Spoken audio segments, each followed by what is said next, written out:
সবাইকে স্বাগতম আজকে আমাদের বিস্টকে। আজকে আমাদের সাথে আছেন মোহাম্মদ মনিরুল ইসলাম ভাই। আজকে এমন একজন এন্টারপ্রেনার নিয়ে কথা বলবো যিনি অনলাইনে তো বিজনেস শুরু করেছেন, কিন্তু আর বাকি 10 জনের মতো ওই চাইনিজ প্রোডাক্ট বাইরে থেকে এনে বাংলাদেশে সেল না করে বরং নিজের হাতে নিজের তৈরি বাংলাদেশের সংস্কৃতির খুব চেনা পরিচিত প্রোডাক্ট নিয়ে কাজ করছেন।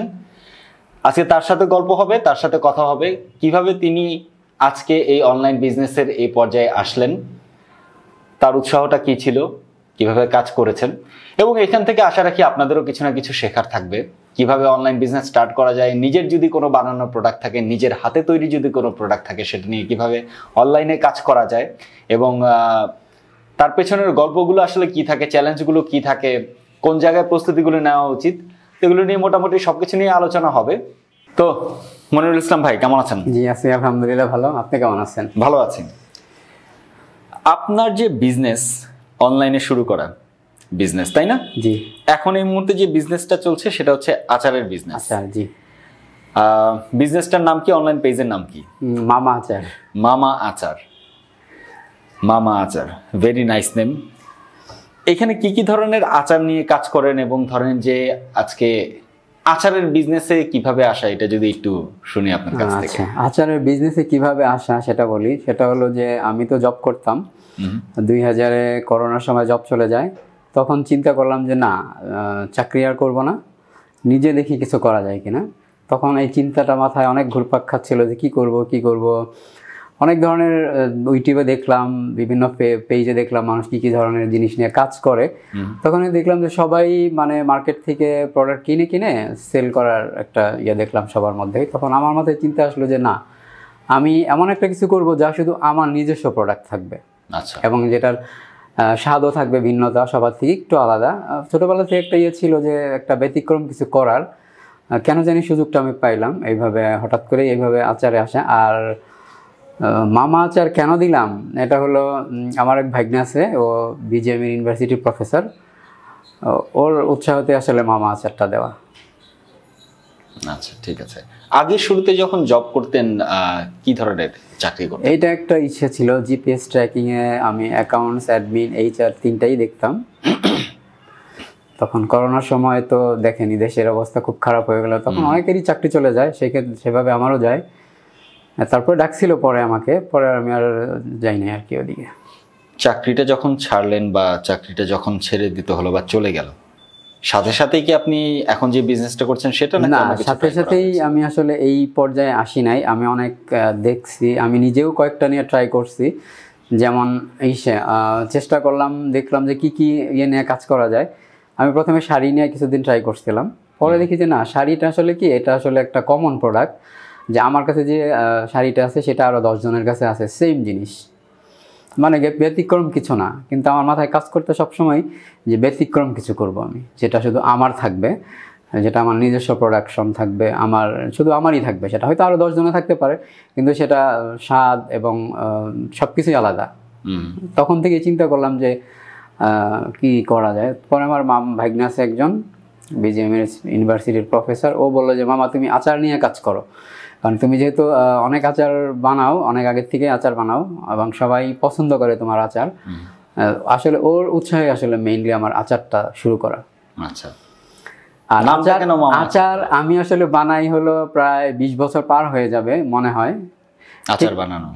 টাইম মানে কত বছর আগে থেকে বানাই এটা ঠিক বলতে পারবো না, তবে 20 বছর পার হয়ে যাবে যে আমি আচারের সাথে আসি। তখন তো শুধু নিজেরা খাওয়ার জন্য করতাম বা আত্মীয় স্বজনকে দিতাম, নিজেরাই খাইতাম। তারপরে ওই ভাগ্নারই মানে অনুপ্রেরণাতেই আচারে আসা। এই আচার বানানোটা মানে বিভিন্ন ধরনের আচার বানানো বা এটা শিখলেন কোথা থেকে, বা এটার প্রতি একটা মানে নিজের ভালো লাগা আসলো কোথা থেকে? আসলে কি, রান্না বলেন, তারপরে কোনো কিছু বানানো বা আচার বা কোনো কিছু রান্না, এটা আসলে কেউ কারোর কাছ থেকে শিখে আসে না, বা কেউ কাউকে শিখাইও দেয় না। শিখাইও দিলেও আপনি ঠিক যে শিখাইছে তার মতো পারবেন না, হয় তার চেয়ে ভালো পারবেন, না হয় তার চেয়ে খারাপ পারবেন। আর মেন কথা হলো যে আচার বানানো বা যে কোনো রান্না, এটা হলো সম্পূর্ণ নিজের কনফিডেন্স, আইডিয়া, কনফিডেন্স।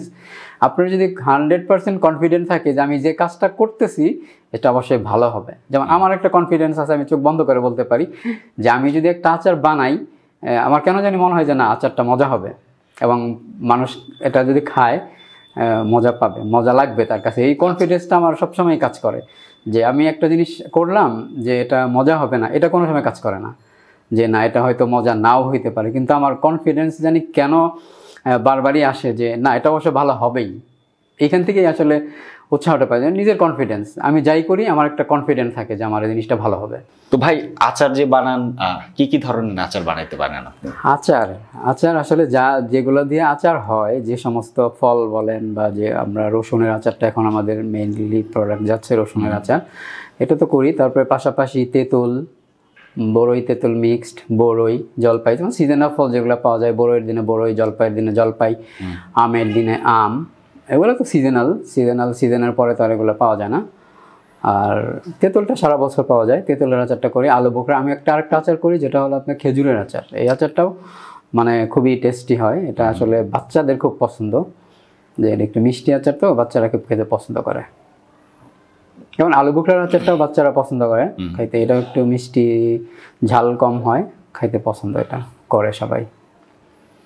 আচার তো সাধারণত আমরা দেখি যে ধরেন যে ফল জাতীয় আইটেম থেকে আচার হয়, ফল ছাড়া অন্য কোনো আইটেম থেকে কি আচার হতে পারে? হ্যাঁ, যেমন রসুন কিন্তু একটা মশলা। এটা রসুনের তো অনেক গুণাগুণ, এটা আসলে রসুনের যে গুণাগুণ এটা বলে শেষ করা যায় না, যে এটা মানে আল্লাহ প্রদত্ত একটা নিয়ামত মানুষের জন্য বিশেষ। আমার যেটা ধারণা যে যেমন কালো জিরা এবং মধু, এই দুইটা বহু রোগের মানে উপশম হিসাবে কাজ করে। যার কারণে রসুনের আচারটা আমার ওইভাবেই ওখান থেকে আসা, যে অনেকেই কাঁচা রসুন খেতে পারে না, তখন চিন্তা করলাম যে আমি যদি রসুনের আচারটা করি তাহলে যারা কাঁচা রসুন খাইতে পছন্দ করে না বা খেতে পারে না তারা হয়তো এটা পছন্দ করবে। ওইখান থেকে রসুনের আচারটা। আর তাছাড়া যেগুলোর আচার হয় আপনার কাঁচামরিচের আচার হয়, এটা তো একটা মশলা, হ্যাঁ কাঁচামরিচ, বোম্বাই মরিচ যেটা আমরা নাগামরিচে বলি, এটারও আচার হয়। যারা আসলে প্রচুর ঝাল খেতে পছন্দ করে এদের জন্য নাগামরিচের আচারটা ভালো।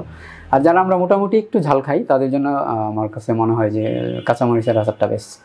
কোনো সবজি দিয়ে কি আচার বানানো যায়? সবজি দিয়েও করা যায়, অনেকে করে, যেমন গাজর দিয়ে, ফুলকপি দিয়ে, কিন্তু এটা আমি আসলে করি না। কারণ আমি যেটা নিজে খাইতে পছন্দ করি না সেই জিনিসটা আমি করি না।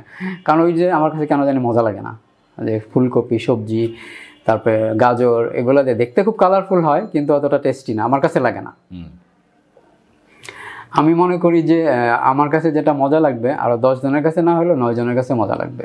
আচ্ছা, মানে এই কারণে আমার কাছে যেটা টেস্টি লাগে আমি সেটা করি, যেটা আমার কাছে সেই আচারের সেন্সটা আছে, তাই তো? হ্যাঁ, যেমন আমি ওইটা নিয়ে আমি করি। যেমন আমার কাছে কেন জানি মনে হয় যে না রসুনের আচারটা টেস্টি হবে এবং এটা মানুষের উপকারেও আসবে, এই জন্য রসুনের আচারটা করি।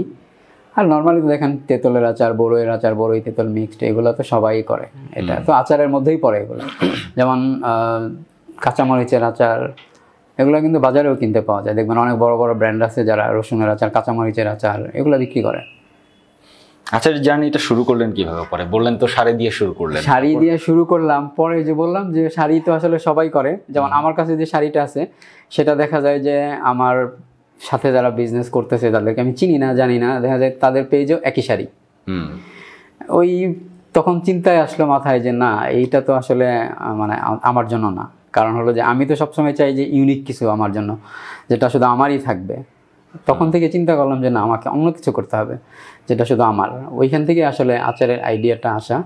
আর যে বললাম আমার ভাগনা, ও তো সবসময় আমার বাসায় যাতায়াত করে, ওর মানে মানে উৎসাহতেই আচারে আসা মেইন। ও আসলে সবসময় চাইতো যে তুমি তো ভালো আচার বানাও, ও আমাকে মানে একদম ফোর্স করতো যে তুমি আচার করো, আমি তোমাকে সেল করে দিব, তোমার সেল নিয়ে চিন্তা করতে হবে না। তখন থেকে আসলে করা আচার। আর ও অনেক সেলও করে দেয়, এখনও করে। যেমন বিজিএম ইউনিভার্সিটির অনেক প্রফেসর আছে, অনেক স্টাফরা আছে যেমন আমার আচার নেয়, ওখান থেকেই শুরু আসলে আচারের জার্নিটা। আচারের জার্নিটা ওখান থেকেই শুরু, রাইট। যখন আপনি আচারের মানে নিজে শুরু করলেন, সাথে কারা ছিল? হেল্প কাদের থেকে পেতেন নাকি একলাই শুরু করা? হেল্প বলতে আমার ফ্যামিলিতে তো আমি, আমার ওয়াইফ, আমার আর তো কেউ নাই, বাচ্চা আছে 2 জন, আমরা 2 জনেই করতাম। ও আমার ওয়াইফ আমাকে যথেষ্ট হেল্প করে প্রতিটা কাজেই। ও মানে যতটুকু পারে, মানে ওর সাধ্যে যতটুকু কোলায় সবটুকুই সে দেয় আচারের পিছনে। মানে ওর উৎসাহ আছে করার, এটা যে ডিফারেন্ট কিছু হচ্ছে। এটা আচার মানে তৈরির পেছনে বা ই করার মানে এই যে প্রস্তুত করার পেছনে মানে চ্যালেঞ্জের জায়গাগুলো কি কি? চ্যালেঞ্জের জায়গা আসলে এটা কি যে কোনো রান্নায় চ্যালেঞ্জের একটা জায়গা থাকে, সেটা হলো যে আপনি যে পরিমাণ যা মশলা বা যে ধরনের জিনিসপত্রগুলো দিচ্ছেন সেটার পরিমাণ, যে এটা আপনি কতটুকু দিবেন, কতটুকু আচারে কতটুকু দিবেন, বা যে কোনো রান্নার কথাই বলেন, আপনি কোন রান্নায় কতটুকু মশলা দিবেন, এটা আসলে একটা মেইন ফ্যাক্ট, যে আমি যে আচারটা করছি সেটার মধ্যে আমাদের কোন মশলাটা কতটুকু আমাকে দিতে হবে। এটা আমি মনে করি যে সবচেয়ে বেশি চ্যালেঞ্জিং হলো এটা, যে আপনি কতটুকু দিবেন, আপনি কতটুকু আচারে কতটুকু কোন মশলাটা দিবেন, কতটুকু তেল দিবেন, এটা হলো একটা চ্যালেঞ্জিং পয়েন্ট। এটা সবার জন্যই আমার যেটা ধারণা, যে আমি এটা মনে করি যে আসলে আমরা যে উপাদানগুলো ব্যবহার করি আচারে, এটা একটা চ্যালেঞ্জিং, যে আপনি একই জিনিস দিচ্ছেন, হয়তো কম বেশি হইলে দেখা যায় যে আপনার টেস্টের তারতম্য হয়ে যাবে। কিছু ইউনিক আইটেম বা কিছু বলতে পারেন, ধরেন যেগুলো দিয়ে সাধারণত মানুষ আচার ভাবে না কিন্তু আসলে হইতে পারে, বা আপনি করেন, আপনি যেহেতু আচার এক্সপার্ট, একটু শুনি। আমরা তো সবসময় ধরেন যে বাসায় ওই যে রসুনের আচার হয়তো কিনে খাওয়া, নাহলে বাসায় জলপাইয়ের আচারটা বানাইলো, আমের আচার, এছাড়া তো দেখি না। এছাড়া যেমন আমার একটা আইডিয়া যেমন মাথায় ছিল যে খেজুরের আচারটা করা, যেমন এটা আমি করি, এটা আমার কাছে কেন জানি মনে হলো যে এটা খুব একটা মানুষ আমি দেখি না করতে, কিন্তু আমার মাথায় আসলো যে খেজুর দিয়ে তো আচার করা যায়।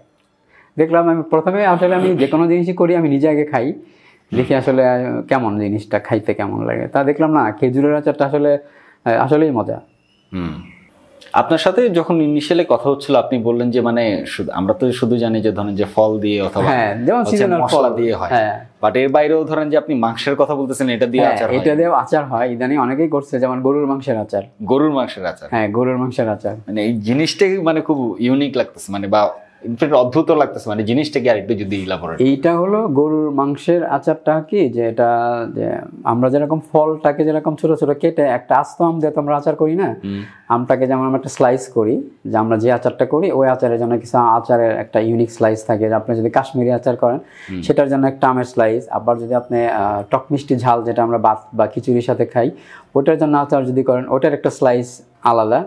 ঠিক ওরকমই যে মাংসের মশলাটা যেটা, এটা তো আপনি শুধু শুধু খাবেন না, এটা আপনি ভাতের সাথে খাবেন, খিচুড়ির সাথে খাবেন, পোলাওয়ের সাথে খাবেন, তখন আপনাকে ওইটার সাথে চিন্তা করে আপনাকে গরুর মাংসটা ওইভাবে স্লাইস করতে হবে। স্লাইস করে তারপরে ওইটাকে আপনাকে আচার করতে হবে, ওই ছোটো ছোটো টুকরা টুকরা করে আপনি যেরকম করতে চান আপনি বড় টুকরা। তবে আচারে বড় টুকরা আসলে ভালো হয় না, কারণ এটা অনেকদিন থাকে এই জিনিসটা। হ্যাঁ, মিনিমাম 6 মাস থাকবে। এটা আপনার ফ্রিজেও রাখতে হবে না, রোদেও দিতে হবে না, 6 মাস তো ইজিলি থাকবে। মানে মাংসের আচার বা আচার কি যে কোনো আচারই আপনি আচার নষ্ট হওয়ার একটা মূল কারণ হলো, যেটা আমাদের বাংলাদেশের আমার মনে হয় যে 99%ই লোক জানে না যে আচারটা কেন নষ্ট হয়।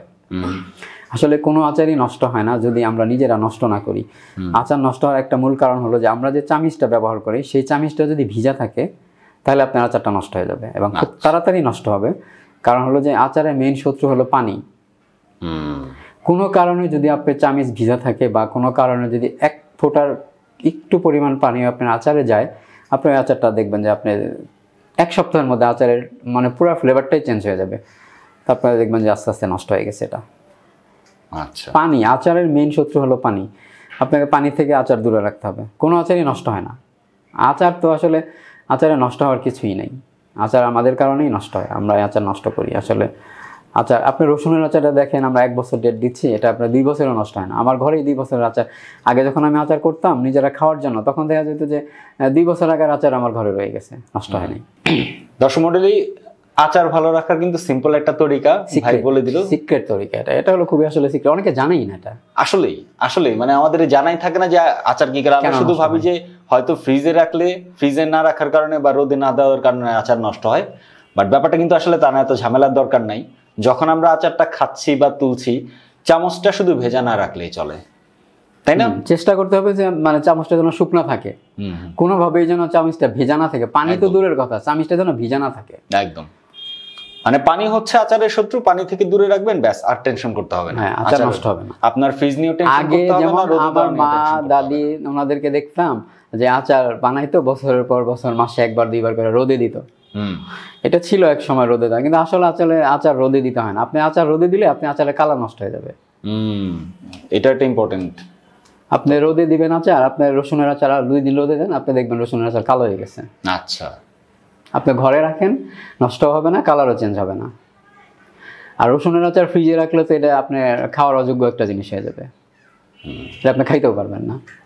না ঠিক, মানে আচার কোন ধরনের আচার কিছু আচার আছে সেটা স্বাদই আসলে কিছু আচার আছে যেমন ফ্রিজে রাখা যায়, যেটা আমরা যেমন ধরেন মিষ্টি কিছু আচার আছে, এটা আপনি ফ্রিজে রাখলে ভালো থাকে, টেস্টও নষ্ট হয় না। যেমন আলু বোখরার আচারটা আপনি ফ্রিজে রাখতে পারেন, নষ্ট হবে না।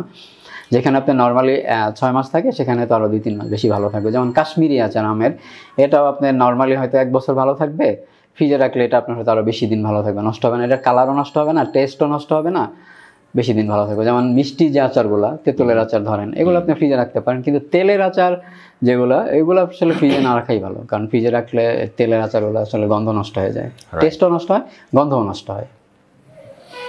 এই যে আচারের বিজনেস যে করতেছেন, মানে এটা তো শুধুমাত্র আচার বানানো না, আচার বিজনেস একটা মানে বিশাল একটা জার্নি, বিশাল একটা জার্নি। এটা আসলে আচার বিজনেসের মানে আসলে পুরো বিজনেসের যদি বলি, কি কি ধরনের কাজ থাকে, কি কি ধরনের চ্যালেঞ্জ থাকে, কত কিছু সামলাইতে হয়। আপনি তো শুধু একজন আচার বানানোর মানে এক্সপার্ট তো অবশ্যই, আবার একজন বিজনেসম্যানও, তাই না? এখন হলো কি, আচার, রসুনের আচার আপনি যদি চিন্তা করেন যে আমি রসুনের আচার বানাবো, আপনি কিন্তু বাজার থেকে রসুন কিনে এনেই আচার বসাইতে পারবেন না। এর আগে আপনার অনেক প্রিপারেশন আছে। আপনি দেশি রসুন যদি কিনেন, আমরা তো মেইনলি দেশি রসুন দিয়েই করি, চাইনিজ রসুনটা আমরা করি না, আমি করি না এটা।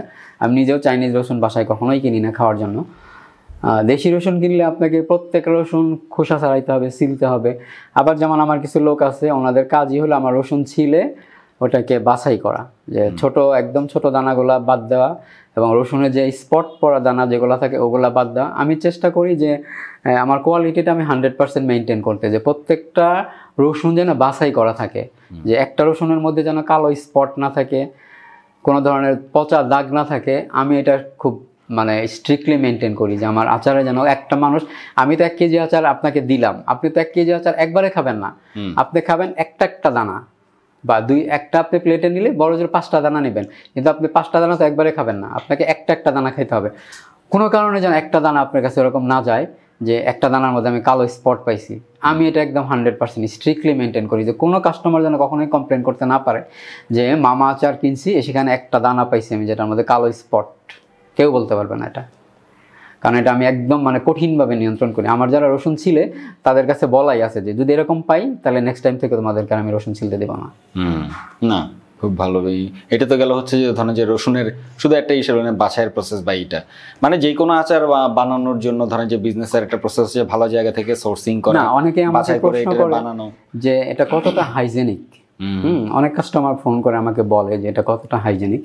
এখন মানে যে কোনো জিনিস আমরা খাবার জিনিস চেষ্টা করি, কিন্তু যে হাইজেনিক জিনিসটা আগে জানতে, যে জিনিসটা আসলে কতটা স্বাস্থ্যসম্মতভাবে বানানো। আমি চেষ্টা করি যে আমি নিজে খাওয়ার জন্য একটা জিনিস যতটা হাইজেনিকভাবে তৈরি করব তার চাইতে বেশি করার জন্য। কারণ হলো কি, যে আমার প্রত্যেকটা কাস্টমারের প্রতি আমার একটা কমিটমেন্ট আছে, আমি তাদেরকে ভালো জিনিস দেওয়ার চেষ্টা করি, ভালো জিনিস দিব। সেই ক্ষেত্রে আমি চেষ্টা করি যে 100% হাইজেনিক তো অবশ্যই মেনটেন করি, কারণ রসুনগুলা প্রচুর ধুইতে হয়। যেমন দেখা যায় আপনি রসুন যতই ছিলেন এর মধ্যে হালকা একটা খোসা থাকবে, আপনি রসুনটাকে ভিজে একটু কসলায় ধুবেন, দেখবেন যে হালকা পাতলা একটু খোসা বের হবে। এগুলোকে আপনি বাছাই করতে হবে, তা না হলে রসুনটা আপনি আচার যখন করবেন তখন এটা দলা পাকায় যাবে, দলা পাকায় দেখবেন যে খোসাগুলা দলা পাকায় গেছে। এইটা মেনটেন করতে হয়। তারপরে হলো আপনার মশলার ব্যাপারে যখন আসেন, কারণ আপনি বাজারের কোনো মশলাই তো এখন নিরাপদ না, কারণ দেখবেন যে প্রত্যেকটা মশলা, আপনি গুঁড়া মশলা কিনতে যাবেন এর মধ্যে ভেজাল, মরিচের গুঁড়া কিনবেন দেখবেন তার মধ্যে কালার দেওয়া, বিভিন্ন ধরনের কেমিক্যাল দেওয়া, হলুদের মধ্যে কেমিক্যাল দেওয়া, ধনিয়ার মধ্যে কি আছে আমি জানি না, কারণ ধনিয়াটা তো হয়তো এতটা দিতে পারে না, কিন্তু যেগুলো কালারফুল মশলা যেমন হলুদ বলেন, মরিচ বলেন, এগুলোতে আমার মনে হয় যে অনেকের কাছে শুনি যেগুলোতে রং মেশানো থাকে। আমি কিনি না, ওগুলো কখনোই কিনি না। আমি সবসময় আস্ত মশলা কিনে ভাঙাই নেই এবং নিজে দাঁড়ায় থেকে ভাঙাই, যাতে আর কারো মশলার সাথে আমারটা মিক্সড করতেও না পারে। আমার বাসার কাছেই, হয়তো সবার কাছেই ঘরের কাছেই মশলা ভাঙানো মেশিন ঘরে ঘরে এখন আছে।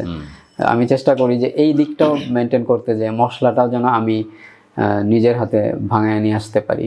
আর ধনিয়া তো মনে করেন বাজারে ধনিয়া আপনি দেখবেন, বাজার থেকে ধনিয়া কিনে আনবেন, এটা আপনার 1 কেজির ধনিয়া যখন ধুবেন দেখবেন যে এতগুলা আপনার বের হয়েছে, বিভিন্ন ধরনের ময়লা, বালি, মাটি তো অভাব নাই, ধনিয়ার মধ্যে তো মাটি থাকবে, এটা একদম মানে শিওর যে আপনার ধনিয়ার মধ্যে মাটি থাকবেই। আমি ধনিয়াগুলা কিনা এনে আগে ভালো করে ধোয়ার পরে এগুলো শুকাই, তারপরে ভাঙাই। চেষ্টা করি আমার দিক থেকে আমি সম্পূর্ণভাবে হাইজেনিক জিনিসটা মেনটেন করতে, বাকিটা যতটুকু পারি চেষ্টা করি আমার মতো করে, কারণ আমি নিজে যেটা খাবো না সেটা তো আমি আপনাকে দিতে পারি না। অবশ্যই অবশ্যই।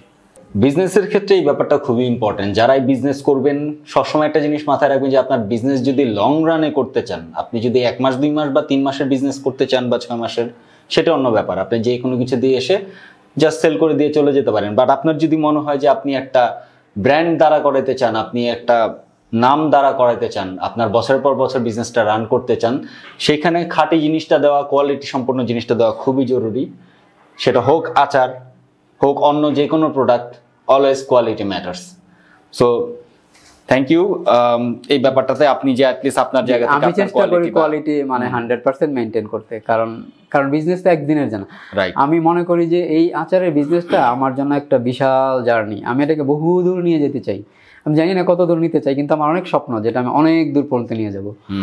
মানে এটা কত দূর নিয়ে যাওয়া যায় সেটা আমার অবশ্যই চেষ্টা আছে, যে আমি চেষ্টা করতেছি এটাকে অনেক দূর নিয়ে যেতে। শুরুতে তো শুরুটা করলেন আপনি আর ভাবি মিলে। হ্যাঁ, একটা ধরেন যে কোনো জিনিসের শুরুটা দেখা যায় কি খুব ছোট থেকেই শুরু করতে হয়। নিজেদের ঘর থেকে শুরু করা, ছোট করেই শুরু করছিলাম। এখন আস্তে আস্তে আল্লাহর রহমতে মোটামুটি একটু আছে, মোটামুটি একটা পর্যায়ে আসছে। এখন অনেক মানুষই তো মামা আচার চিনে।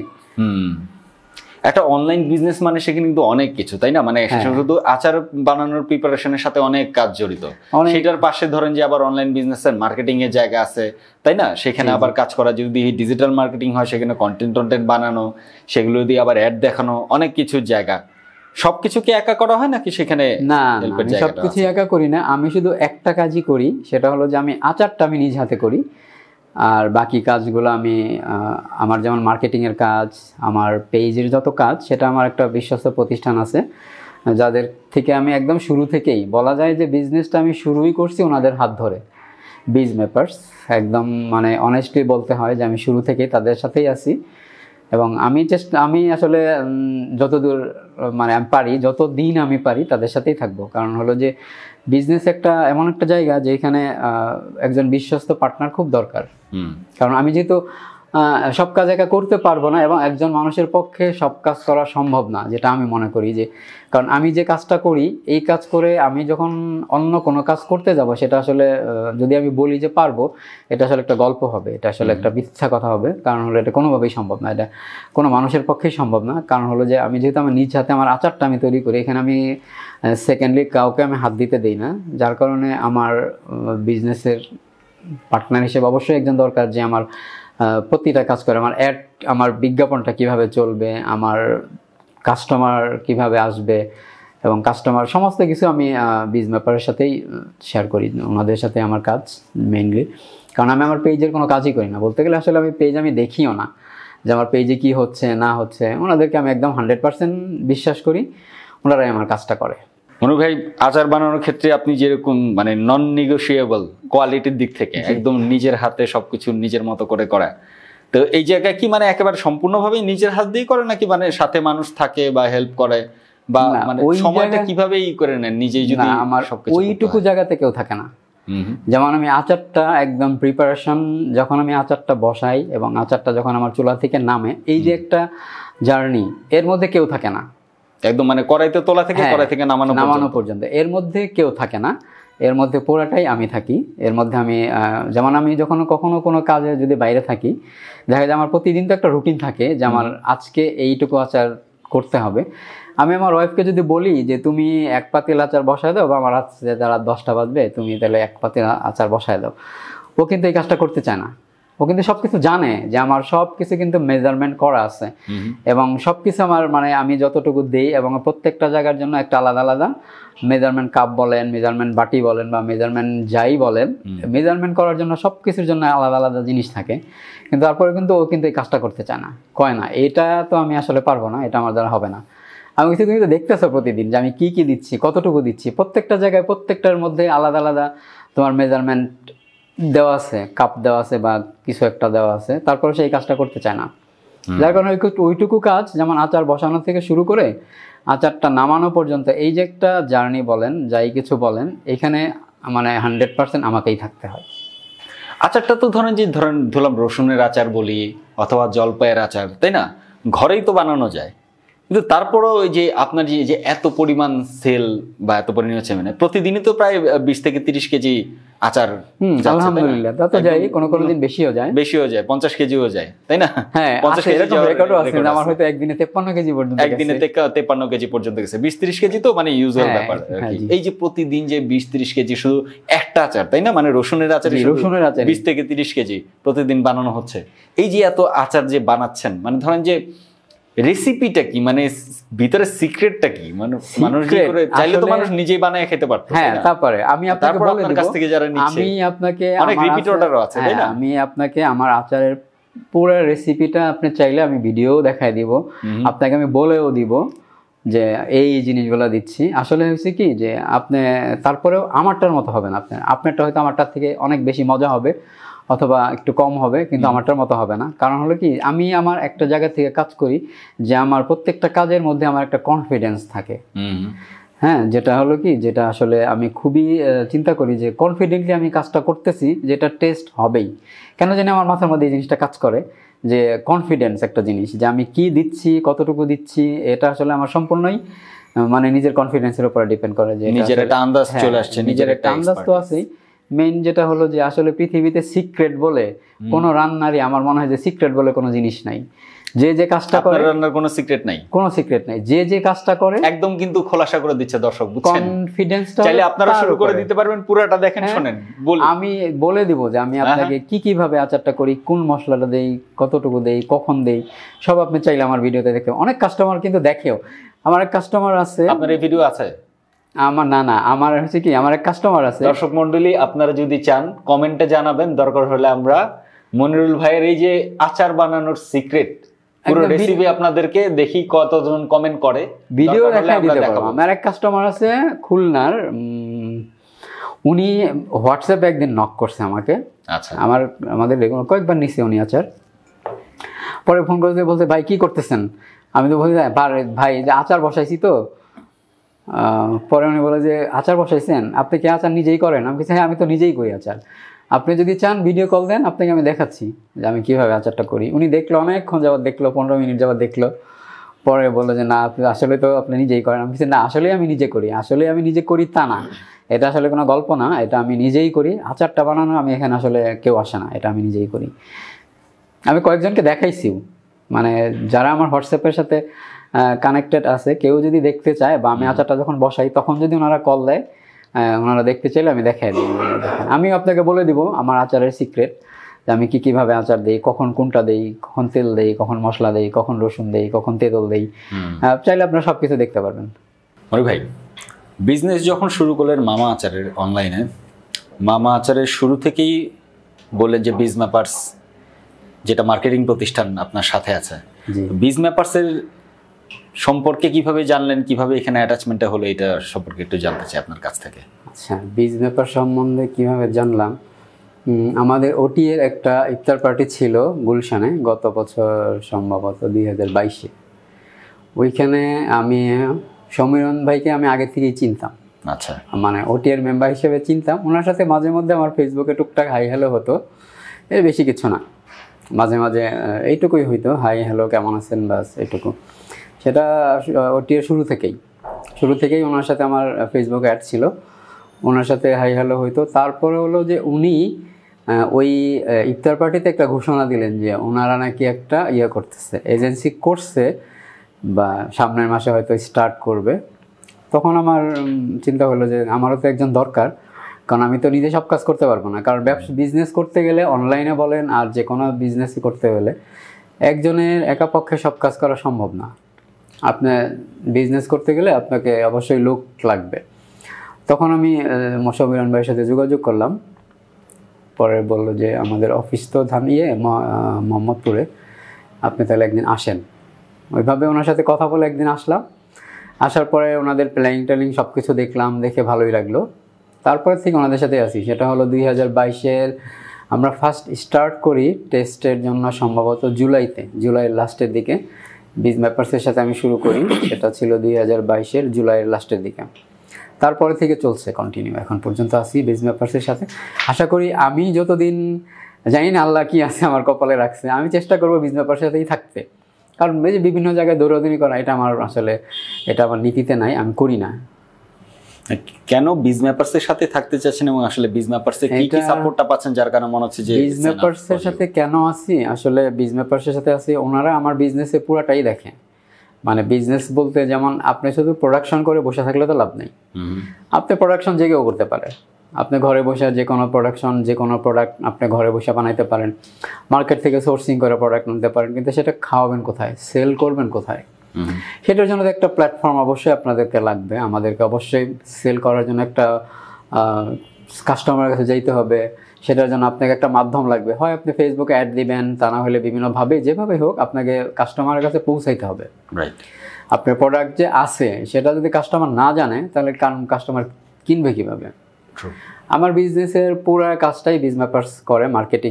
মার্কেটিং বলেন, আমার পেজের যত ডিজাইন বলেন, অ্যাড বলেন, তারপরে কন্টেন্ট বলেন, যত ধরনের সব কাজ সব বিজ ম্যাপারসই করে। আমি জাস্ট শুধু প্রোডাকশন করি আর ডেলিভারি দিই, এই পর্যন্ত আমার কাজ। আপনি যেটা আমি এর বাইরে কিছু করি না। আচার বানানোর ক্ষেত্রে আপনি কোয়ালিটির দিকে কোনো ছাড় না, এবং প্রত্যেকটা ব্যাচ যে আপনি নামান সম্পূর্ণ আপনার নিজের তত্ত্বাবধানে, মানে তোলা থেকে একদম কড়াইটা নামানো পর্যন্ত পুরোটাই। তো মানে ওই জায়গাটাতে আপনি ফোকাস করতে চাচ্ছেন এবং ওইটাতেই আছেন। হ্যাঁ, ওইটাতেই আছি। কেন? কারণ হলো কি যে আপনি বিজনেস করতে গেলে আপনার প্রোডাকশনের বা আপনার প্রোডাক্ট যেটা নিয়ে কাজ করেন সেটার মান যদি আপনার ঠিক না থাকে, সেটার মান যদি কাস্টমার ভালো না মনে করে, তাহলে কিন্তু আপনি একটা সময় উঠতে পারবেন না, নেমে যাবেন। কারণ হলো যে প্রোডাকশন আপনার হলো আচার নিয়েই কাজ করেন, যে কোনো প্রোডাক্ট নিয়ে কাজ করেন, মেইন কথা হলো যে কাস্টমার যখন আপনার একটা আচার নেক বা যে কোনো কিছুই নেক, কাস্টমার যখন ভালো বলবে জিনিসটা, তখন কিন্তু সাকসেসটা আপনার ওইখানে, যে আপনি ভালো জিনিস কাস্টমারকে দিচ্ছেন। কিন্তু কাস্টমার যদি বলে যে না আপনাদের জিনিসটা ভালো না, তাহলে কিন্তু আর আপনার বিজনেসটা নিয়ে বেশি দূর আপনি চিন্তা করতে পারবেন না। তখন দেখা যাবে একটা সময় আপনাকে অটোমেটিক মানে বসে যেতে হবে। রাইট। কারণ হলো কি, যে কোনো প্রোডাক্টের ক্ষেত্রেই কোয়ালিটি হলো মেইন। কারণ একটা অনলাইনে বিজনেস করতে গেলে কাস্টমারকে আমরা চিনি না, না কাস্টমার আমাকে চিনে, না আমি কাস্টমারকে চিনি, আমরা কেউ কাউকে চিনি না। এখানে হলো বিশ্বাসটাই মেইন, যে কাস্টমার বিশ্বাস করে আমার কাছ থেকে একটা প্রোডাক্ট নিচ্ছে। আমি যদি কাস্টমারকে ভালো প্রোডাক্ট দেই, আশা করি সেকেন্ড টাইমও সে নিবে। আমি যদি খারাপ একটা প্রোডাক্ট তাকে দেই, সে তো জীবনে কোনোদিন নিবেই না, বড় উল্টা আমার পেজে একটা বাজে একটা রিয়াকশন সে দিবে। সুতরাং এই জিনিসগুলো আমি খুব ভাবি যে না, আমার প্রোডাক্ট যেন মানের দিক থেকে সবসময় একই থাকে। যার কারণে আচার বানানোর থেকে শুরু করে, যে বললাম যে ওই জায়গাটাতে আমি আসলে কাউকে ছাড় দিই না, যে ওটা আমি একদম আচার বসানো থেকে শুরু করে নামানো পর্যন্ত এই যে এই যে জার্নিটা, এটা পুরো আমি নিজের হাতে এবং নিজের তত্ত্বাবধানে নিজে আমি সবটুকুই করি। আমাদের সাথে আজকে বিজ ম্যাপারসের যে head of digital marketing Mushfiq ভাই আছেন। একটু মুশফিক ভাইয়ের কাছ থেকে জানতে যাবো যে এই যে মামা আচারের তো আসলে শুরুর যে জার্নিটাই বিজ ম্যাপারসের সাথে শুরু, মানে শুরু থেকে জার্নিটা সোফার কেমন যাচ্ছে, শুরুতে আসলে প্রিপারেশনটা কি ছিল যখন মনিরুল ভাই আসলেন আমাদের কাছে এই প্রজেক্টটা নিয়ে? তো কিভাবে প্ল্যানটা করেছিলেন, কিভাবে এখন পর্যন্ত সোফার যাচ্ছে এবং ভবিষ্যতের আসলে প্ল্যানটা কি, একটু যদি আপনাদের কাছ থেকে জানতে চাই। জি, থ্যাংক ইউ। আসলে ভাই আমাদের কাছে আসে, যখন আসে বিজ ম্যাপারসের, আমরা তো বিভিন্নভাবে ট্রাই করতেছিলাম। অর্থাৎ 2022 জুন থেকে বেসিক্যালি আমরা সাকসেস আসা শুরু হয়েছে। সেলটা এনে দেওয়া, আমরা যে কনফার্ম সেল, হ্যাঁ, ডিজিটাল মার্কেটিং এর এই যে সেলস এনে দেওয়ার কাজটা আমরা শুরু করছি 2022 জুন থেকে, জুন থেকে আমরা শুরু করছি। শুরু করার পরে যখন দেখলাম যে আমরা একটা প্রজেক্ট সাকসেস হয়েছে, প্রথম একটা প্রজেক্ট ছিল আর এটা মতলবের ক্ষীর আর কি। তো এই প্রজেক্টটা যখন আমরা সাকসেস পেলাম, তখন হচ্ছে ভাই আসলো আমাদের অফিসে, সৌমেনন্দার সাথে কন্ট্যাক্ট করে আসলে। তখন আমাদের একটা কনফিডেন্স আছে যে না, যখন এই প্রজেক্টটা পাইলাম তাহলে শুরু করা যায়, অসুবিধাটাই। আর যেহেতু ভাইও ওটিএতে আছে, আমরা সবাই ওটি এর সাথে জড়িত, সুতরাং আমাদের কমিউনিকেশনটা বুঝতে আরো সুবিধা হয়। তো একটা পর্যায়ে এসে যখন বললো যে আমরা, যেহেতু ভাই গল্পটা শুনছিলাম যে 10-12 বছর যাবত নিজে সে আচার তৈরি করে, তার মানে তার এক্সপার্টিসের জায়গাটা আছে। একটা জিনিস কিন্তু এখানে বলে রাখা ভালো, যে বিজ ম্যাপারস কিন্তু সব প্রজেক্ট নিয়ে কাজ করে না। একদম আগে বিজ ম্যাপারস সেই সমস্ত প্রজেক্টগুলো নিয়ে কাজ করে যার প্রোডাক্ট কোয়ালিটি এনশিওর করতে পারে, সেই সমস্ত প্রোডাক্ট নিয়েই কিন্তু বিজ ম্যাপারস কাজ করে থাকে। এখানে শুরুটা ছিল হচ্ছে আমাদের একটা ছিল, যেহেতু আমরা এর আগে একটা সাকসেস পেয়েছি, সো ভাইয়ের প্রজেক্টটা ছিল আমাদের দ্বিতীয় প্রজেক্ট আর কি। এখান থেকে যখন আমরা শুরু করার পরে দেখলাম আলহামদুলিল্লাহ খুব ভালো রেসপন্স পাচ্ছি। তো আমার মনে আছে যে ভাইও আসলে এতটা প্রথম অবস্থায় যেটা ছিল, ভাইও আসলে এতটা এক্সপেক্ট করে নাই আমাদের প্রথম দিকে যেটা ছিল।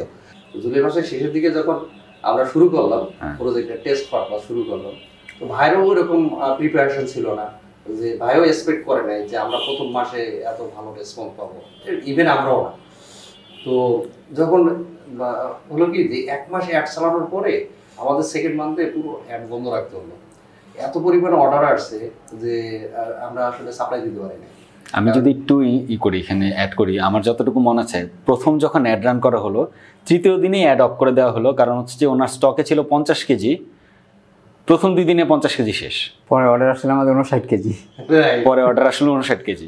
মানে আমরা যে 1 মাস যে চালানো সেখানেও কিন্তু ব্রেক দিয়ে দিয়ে চালাতে হয়েছে, কারণ ভাই যেটা বলে যে প্রথমে তো ভাই আর ভাবি মিলে হচ্ছে করতো পুরো প্রিপারেশনটা। উনি দেখলো যে এবার তো আমার অনেক অর্ডার, লোক না নিলে তো আসলে রসুন ছিলা ভাই করা পসিবল না। সো ওটাই আর কি, মানে ওটাই ছিল ভাইয়ের এন্ডের থেকে এই ছিল যে ভাই যাতে, তখন আমরা বলছিলাম যে ভাই এত পরিমাণ অর্ডার বন্ধ করলে তো সমস্যা। তখন ভাই একটা জায়গায় স্টিক প্রোডাক্টের কোয়ালিটির ব্যাপারে, ভাই আমি প্রয়োজনে আস্তে আস্তে দিব, আমার যতটুকু অ্যাবিলিটি আছে, বাট প্রোডাক্টের কোয়ালিটি খারাপ করে আমি কাস্টমারকে আমি দিব না।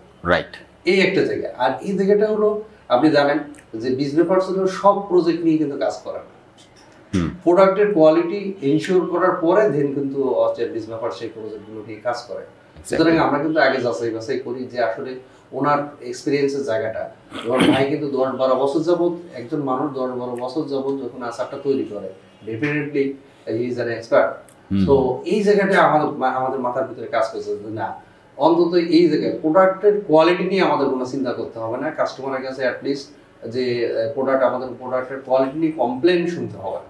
রাইট। আমার মনে আছে মুশফিক ভাই যখন মানে মামা আচার নিয়ে তো আমরা শুরু থেকে বরাবরই বেশ ভালো একটা রেজাল্ট নিয়ে আসতে পারছি ওনাদের জন্য, তো পরিচিত সার্কেলের অনেকেই কিন্তু তখন আসলো যে আরে আমরা যেহেতু এদের জন্য এইভাবে কাজ করে দিচ্ছি তাহলে তারাও আসো। কিন্তু প্রায় সময় অনেকে আসতো যে আমার কাছে টাকা আছে, কোন প্রোডাক্টটা নিয়ে শুরু করা যায়, বা যে কোনো একটা প্রোডাক্ট নিয়ে চাইলে শুরু করে দিতে চাইতো। কিন্তু আমরা কিন্তু অনেক এরকম ফিরিয়ে দিয়েছি, এখনো আসে, বাট আমাদেরকে আসলে ফিরিয়ে দিতে হয়। কারণ হচ্ছে যে কারো যদি ঠিক মতো এটা সম্পর্কে আইডিয়া না থাকে, শুধু টাকা দিয়ে আসলে বিজনেস হয় না। ভালো মতো জেনে যে কার কোন প্রবলেমটা আমরা সলভ করতে চাচ্ছি, কিভাবে করতে চাচ্ছি, একটা যদি লং টার্ম প্ল্যান না থাকে আসলে তখন আমাদেরকে ফিরিয়ে দেওয়া ছাড়া কিছু করা থাকে না। কারণ আমরা জানি ওই বিজনেসটা আসলে 2-3 মাসের বেশি চলবে না, তারাও বোর্ড হয়ে যাবে, নাহলে আগ্রহ হারায় ফেলবে বা যে কোনো কিছু। সো এটা যারা অনলাইনে বিজনেস করতে চান, একটা জিনিস আপনার জাস্ট বিকজ আপনার পকেটে টাকা আছে, অলস পড়ে আছে টাকা, অথবা আপনার কোনো বড় ভাই, ছোট ভাই বা পরিচিত কাছের মানুষ কোনো একটা কিছু দিয়ে বিজনেস শুরু করেছে, অথবা আপনি ফেসবুকে ঢুকলে খালি একটা জিনিসের হয়তো অ্যাড দেখেন, প্রচুর হানি নাটের অ্যাড দেখেন, প্রচুর মোরিঙ্গার অ্যাড দেখেন, আপনার মনে হলো যে আপনিও টাকা দিয়ে শুরু করে দেন, এটা করবেন না। এটা আমাদের সাথে না হোক, আপনি যে কোনোভাবে এটা করেন না। কারণ হচ্ছে যে আলটিমেটলি আপনি জিনিসটা না বুঝে করার কারণে আপনার টাকাটা লস যাবে, আপনার 6-7 মাস যাবে, কয়েক লাখ টাকা নষ্ট হবে, এছাড়া আসলে কিছু হয় না।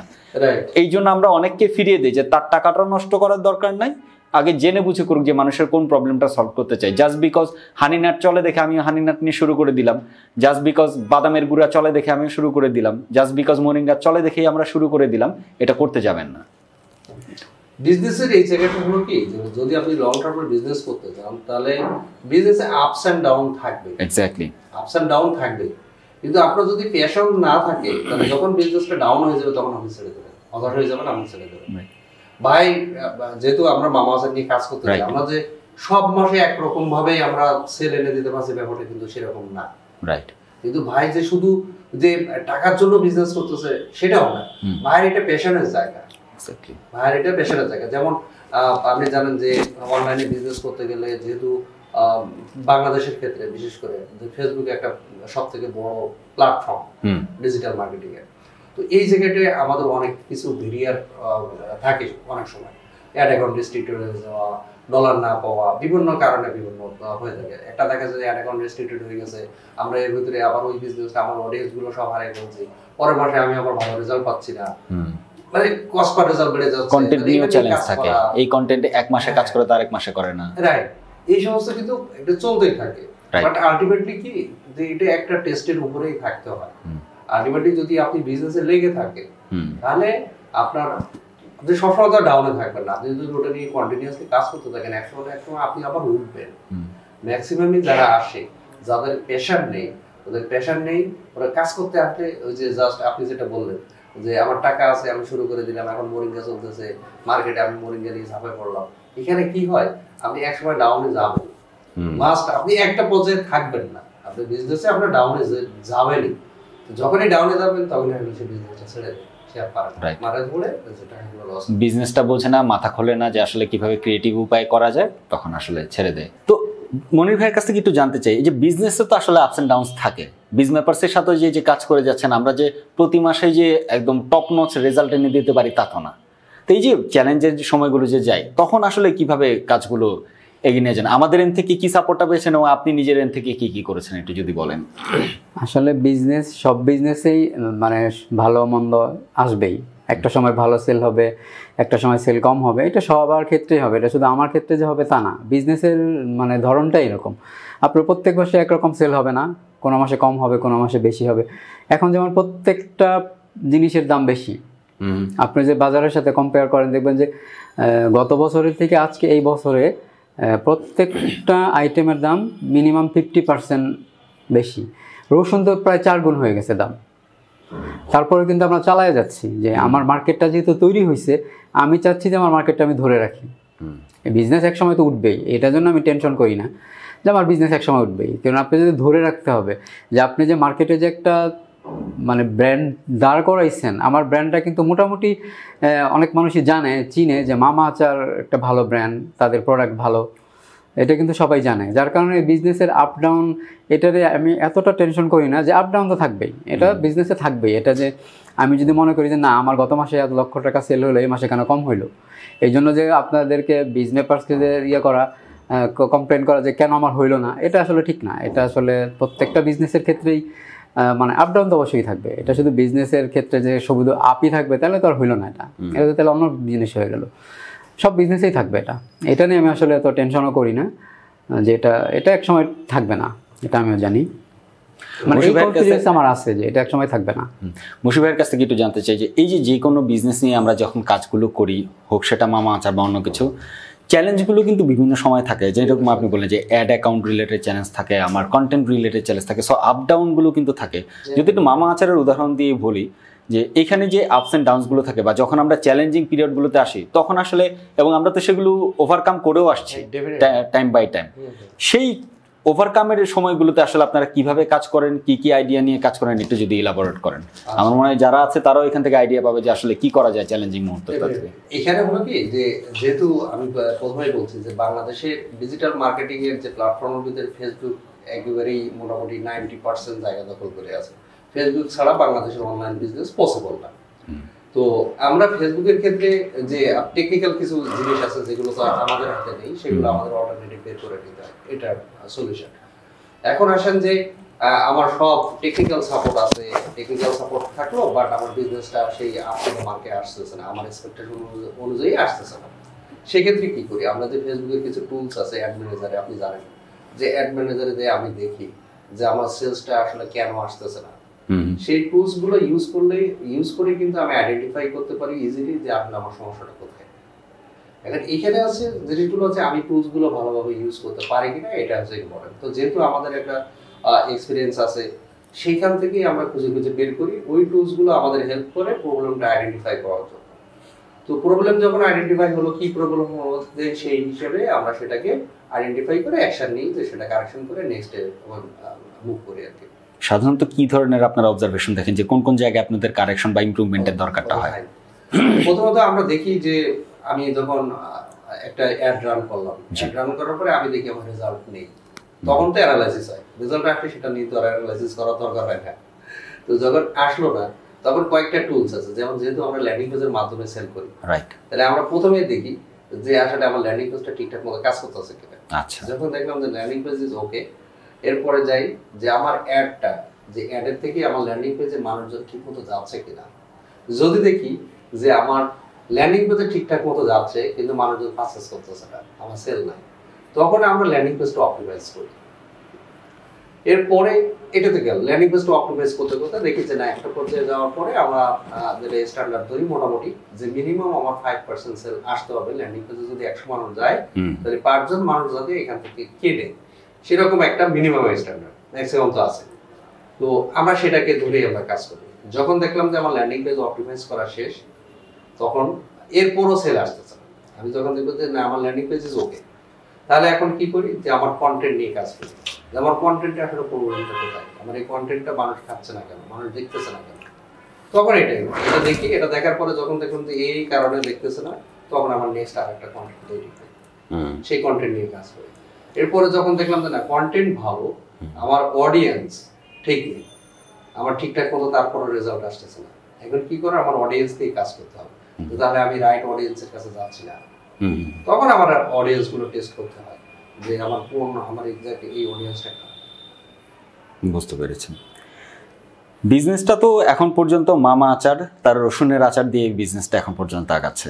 তার সাথে টাইম টু টাইম হয়তো আপনি তেঁতুলের আচার বা কিছুটা আলু বোখারার আচার বা এটা দিয়ে চালানো, বাট মূলত ইটস রসুনের আচার, তাই না? মামা আচার বলতে সবাই রসুনের আচারটা, আমাদের মেইন প্রোডাক্ট রসুনের আচারই, মেইন প্রোডাক্টই রসুনের আচার।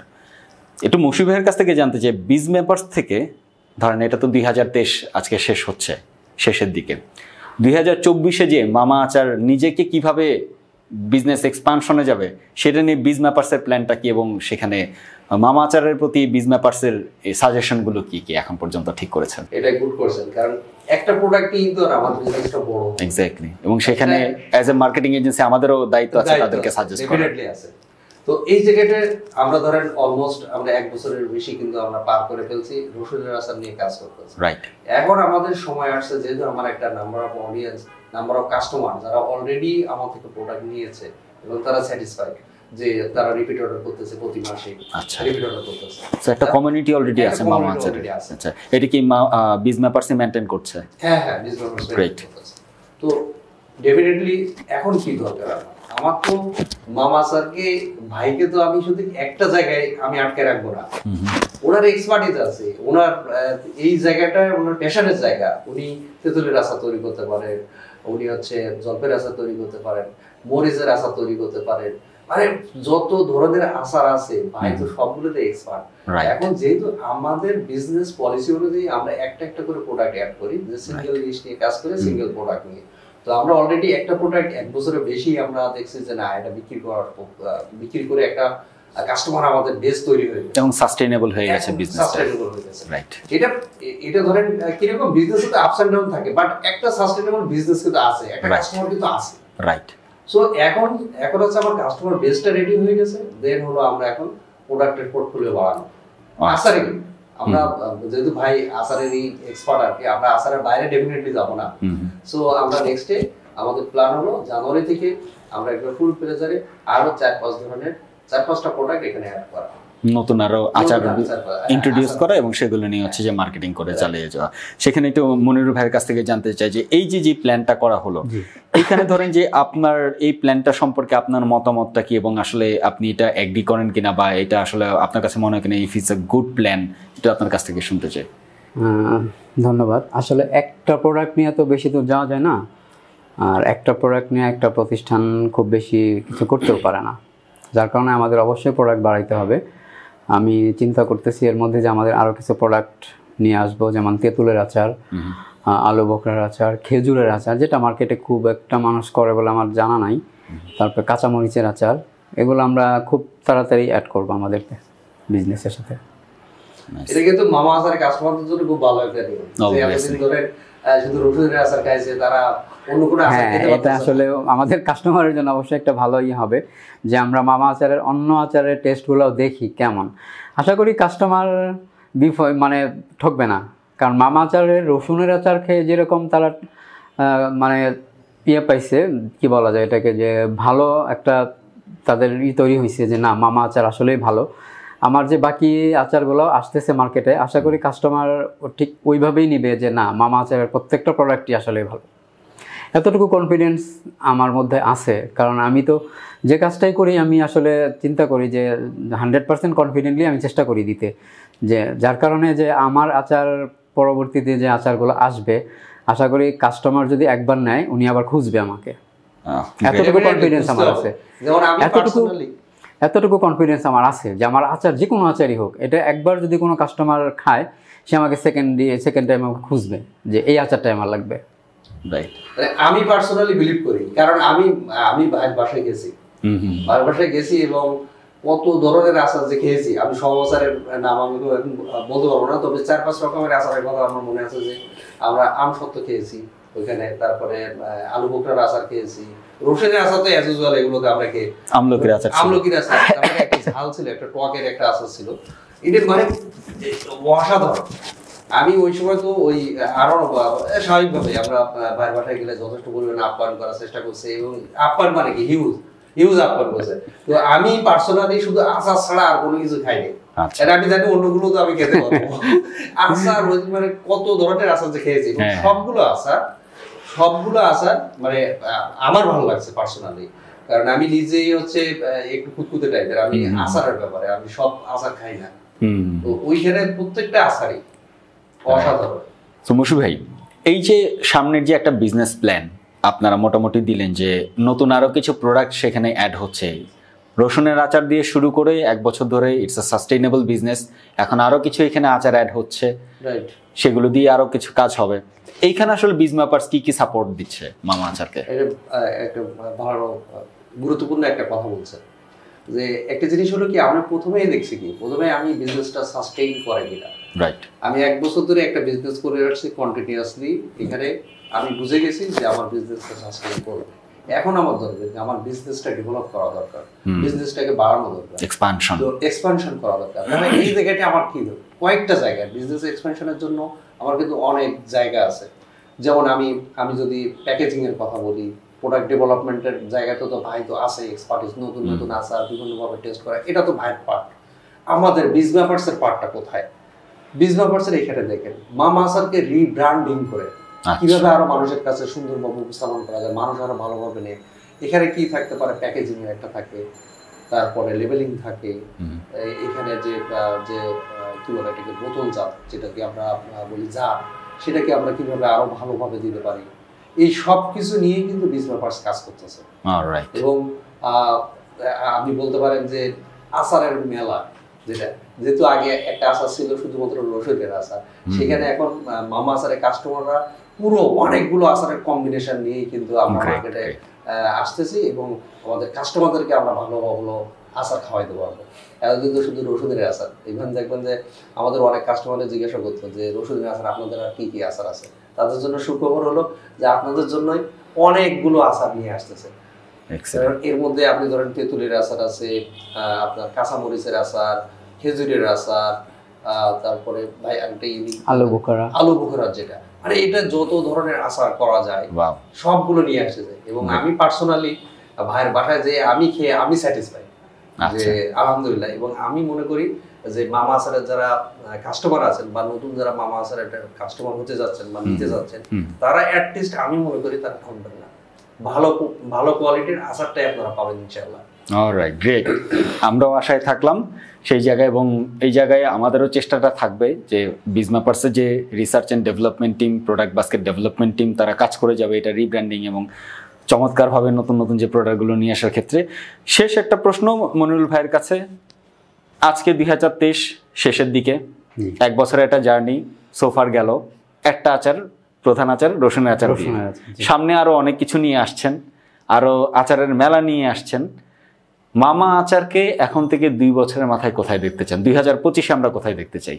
আমার আগামী 2 বছরের যেটা ভিশন, সেটা হলো যে বাংলাদেশে মানুষ যারা আচার প্রেমী আছে তারা যেন এক নামে চিনে যে মামা আচার। আচার বলতে যেন তাদের মধ্যে একটাই চিন্তা আসে যে মামা আচার, একটাই আমরা চাই, শুধু মামা আচার, আর কিছু না। আমি চাই যে যারা বাংলাদেশের মানুষ যারা আচার পছন্দ করেন এবং আমার যারা অলরেডি কাস্টমার তৈরি হয়েছেন, আমি চাবো সবার মধ্যে একটাই থাকুক যে মামা আচার, আমরা শুধু মামা আচারটাই চাই। আচ্ছা আচ্ছা, আমার আগামী 2 বছরের মধ্যে একটাই চিন্তা যে আমি এই পর্যন্ত নিয়ে যাব যে আমার বাংলাদেশে যত কাস্টমার আছে সবাই যেন মামা আচারটা খুঁজে, যে মামা আচার চাই। তারা তো অনেক ধরনের আচার চায়, সবই পাবে। হ্যাঁ, মোটামুটি আমি চেষ্টা করি, সব ধরনের তো আসলে দেওয়া সম্ভব না, তারপরে যতগুলো যে সিজনাল যে আচারগুলো হয় সিজনাল ফলে, যেমন আমের দিনে আম, জলপাই দিনে জলপাই, তেঁতুল তো সারা বছরই পাবে। হ্যাঁ, আশা করি সবগুলোই পাবে। গ্রেট। তবে শেষ পর্যন্ত একটাই চাওয়া থাকবে যে আচার বলতে যেন কাস্টমার বলেন আর বাংলাদেশের মানুষ যারাই বলেন আচার পছন্দ করে, হোক আমার কাস্টমার হোক আমার বাইরের কাস্টমার, কিন্তু যেন তারা মনে প্রাণে চায় যে আমার মামা আচার চাই। মামা আচার কিন্তু সারা দেশের মানুষ চিনবে, কিন্তু এখন পর্যন্ত মামা আচারের প্রতি মানুষের মানে ফিডব্যাকটা কেমন? হ্যাঁ, ফিডব্যাক ইনশাল্লাহ ভালো। তারপরেও আমার কাছে পার্সোনালি যে কিছু কল আসে, প্রত্যেক মাসে 2-4 জন কল করে যে ওনারা দেশের বাইরে আচার পাঠাবে, ওনাদের আত্মীয় স্বজন আছে দেশের বাইরে, যেমন কানাডাতে, অস্ট্রেলিয়াতে, তারপরে আমেরিকাতে, এই কয়েকটা দেশে আচার কিন্তু আমার মানে যায়, রেগুলারই যায়, প্রতি মাসেই কম বেশি যায়। যেমন ওনাদের আত্মীয় স্বজন, যেমন চিটাগাং এর কাস্টমার আছে, উনি তো কয়েকটা দেশে ওনাদের আত্মীয় স্বজন থাকে, কানাডাতে, আমেরিকাতে। উনি বলে যে আমি তো এগুলো বিদেশে পাঠাবো, আমাকে ওইভাবে একটু প্যাকেট করে দিন যাতে আমি সরাসরি পাঠাইতে পারি, বা কোনোভাবে যেন লিক টিক না করে, যে ওইভাবে আমি করে দিই। যেমন এই গত সপ্তাহে আমার 8টা আচার গেছে লন্ডনে, সিলেটের এক কাস্টমার, উনি 8টা আচার নিচে লন্ডনে পাঠাবে। আমাকে ওইভাবে বলে দেওয়া হয়েছে যে আমার এগুলো দেশের বাইরে যাবে, আমি আমার আত্মীয় স্বজনকে গিফট করবো, আপনি সুতরাং ওইভাবে সুন্দর করে প্যাকেট করে দিবেন। 8টা আচার মানে 8 কেজি আচার? 8 কেজি না, 4 কেজি। 4 কেজি আচার, আচ্ছা, হাফ কেজি করে, আচ্ছা। তো মামা আচার শুধু বাংলাদেশেই নাই, মামা আচারের নাম আস্তে আস্তে দেশের বাইরেও যাচ্ছে, আত্মীয় স্বজনের মাধ্যমে অনেক দেশেই যাচ্ছে। মিশরেও গেছে। ওয়াও, আচ্ছা, পিরামিডের দেশ মিশরেও মামা আচার পৌঁছে গেছে। ফাইন। আর অস্ট্রেলিয়া, কানাডা, আর হলো আমেরিকা, লন্ডন, এই কয়েকটা জায়গায় তো মাঝে মাঝেই যায়, কারণ এখানকার কিছু কাস্টমার আছে সিলেটের, ওনারা সব লন্ডনে পাঠায়, আর চিটাগাংয়ের কিছু কাস্টমার আছে, ওনারা কানাডার আমেরিকায় পাঠায়। আচ্ছা, শেষ একটু জানতে চাই সেটা হচ্ছে যারা অনলাইন বিজনেস করছে তাদের সব সম্পর্কে বা তাদের ব্যাপারে আপনার কিছু যদি জেনারেল পরামর্শ থাকে, বা যারা শুরু করতে চাচ্ছে এখানে, আজকে অনেকেই হয়তো দেখছে। আছে একটা ভালো প্রশ্ন এটা, যে অনলাইনে বিজনেস করতে গেলে নিজের প্রতি একটা কমিটমেন্ট থাকতে হবে যে আমি কাস্টমারকে কি জিনিসটা দিচ্ছি।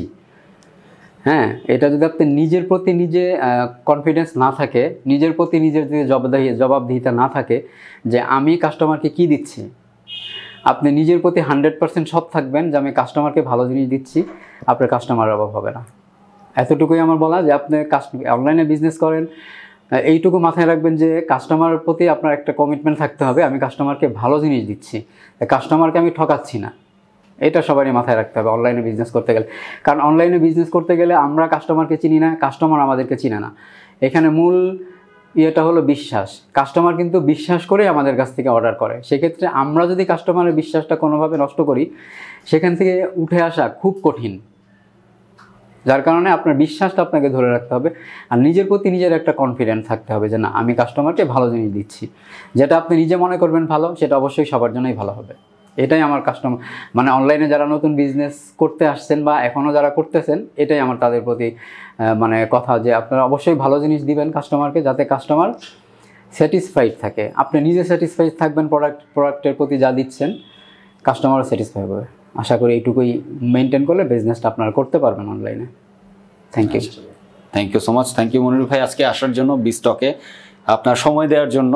আমরা অনেক বেশি শুভকামনা থাকলো আপনার বিজনেসটা আরও বাড়ুক। সেখানে বিজম্যাপার্সের পক্ষ থেকে এই প্রতিজ্ঞাটা থাকবে আমাদের, যে আমরা যতটা পারি আপনার বিজনেসটাকে আরও বেশি সামনে এক্সপানশনে নিয়ে যাওয়ার, সেখানে কাজ করব অবশ্যই। এখানে আমাদের যে মূল যে নেতৃত্বের জায়গায় আছেন মুশফিক ভাই, উনি ডিজিটাল মার্কেটিংয়ের জায়গা থেকে আপনাকে এখানে সার্বিক সহায়তা করবেন ওনার টিম দিয়ে। সো ধন্যবাদ মুশফিক ভাইকে আজকে এই জায়গায় আমাদেরকে সময় দেওয়ার জন্য। এই যে ইনসাইটগুলো আছে ডিজিটাল মার্কেটিংয়ের জায়গা থেকে, সেই টেকনিক্যাল ইনসাইটগুলো শেয়ার করার জন্য, আমরা এখানে যারাই দেখুক তারা ডেফিনেটলি এখান থেকে কিছু না কিছু ধারণা পাবে যে আসলে বিজনেসটা কীভাবে রান করতে হয়, সেখানে কী কী টেকনিক্যাল জায়গাগুলো থাকে। সো আপনাদের যদি ফার্দার যে কোনো ধরনের কোয়েরি থাকে, আপনারা আমাদের এই ভিডিওটার কমেন্টে যে কমেন্ট করতে পারেন, জানাতে পারেন। আমরা সর্বাত্মক চেষ্টা করব আপনাদেরকে সেই তথ্যগুলো দিয়ে হেল্প করার জন্য। অ্যান্ড থ্যাংক ইউ এগেইন আপনাদের দুজনকে আজকে সময় দেওয়ার জন্য। ধন্যবাদ।